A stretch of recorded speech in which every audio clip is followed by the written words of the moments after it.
In the Unresolved Problems segment tonight, the culture war over Duck Dynasty is escalating.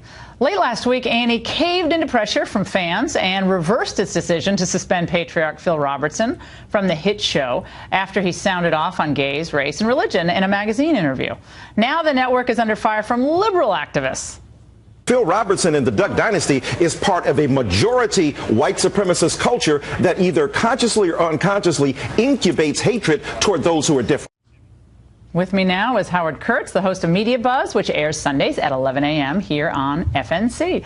So what do you make of that comment? It's unconscious or conscious white supremacist culture in television. Excuse me, what planet is Michael Eric Dyson living on? We live in a white supremacist culture. Now, if he had criticized Phil Robertson for saying that African Americans in the Jim Crow segregation era were happy and singing, that would have been absolutely fair game. He didn't say that, though. By the way, that's not what Phil Robertson said. He said what he saw. What he saw in his own experience. He was relating what he saw because he said he worked in the fields with him because he was basically white trash, as he described himself. And so he kind of got to know folks, and he was recounting his observations of the Jim Crow South. But his comments were fair game for criticism, but white supremacist culture. I know that politicians and pundits on both sides have been piling on, exploiting this issue. It's great for the media, it's catnip, but that was seriously over the top. Yeah, but that's part of the race baiting culture, isn't it? I mean, I think people like Dyson and maybe to some extent Sharpton and Jackson, you got to keep it going, right? You got to keep the flames going. Not to say there's not intolerance and race. Of course there is in every culture. But my goodness, I mean, our society is probably more pluralistic, more open, more tolerant than I think than most major powers. I mean, maybe with the exception of maybe in Brussels or in France or something.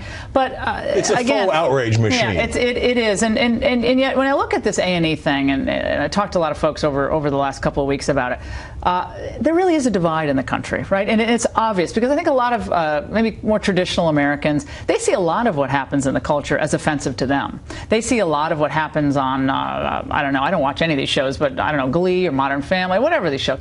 Yeah, some of them are fun and funny, but they see that's not my deal. That's not the way I live my life. Those aren't the values I represent. But I don't see a lot of people asking for people to be fired because what happens on those networks are offensive to them. But here Phil Robertson gives an interview about his views, his personal views, and it's GLAAD comes out and all these people, he's a horrible person, it's intolerant.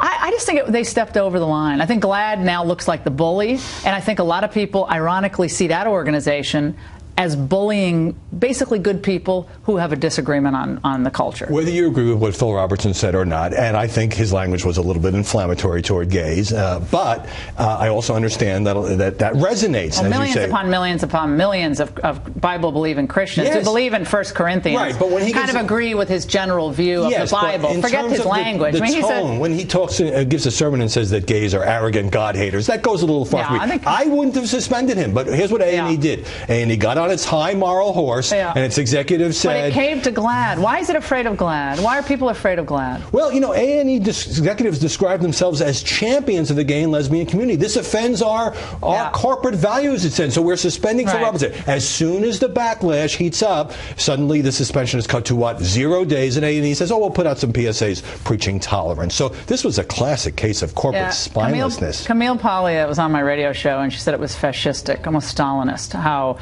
the GLAAD forces came in and tried to invoke their own little star chamber against him. I think basic fairness, sense of fairness, is what sort of changed the dynamic here, and I think A&E got hit really hard. But I do think, Laura, that this is a throwback to the culture war of 8 or 9 years ago when we were arguing about gay marriage, and now gay marriage is legal in 18 states. It does seem like... Maybe GLAAD is irrelevant at this point. A lot of people now whispering that. Howard, thanks so much. Great to see you. Happy New Year.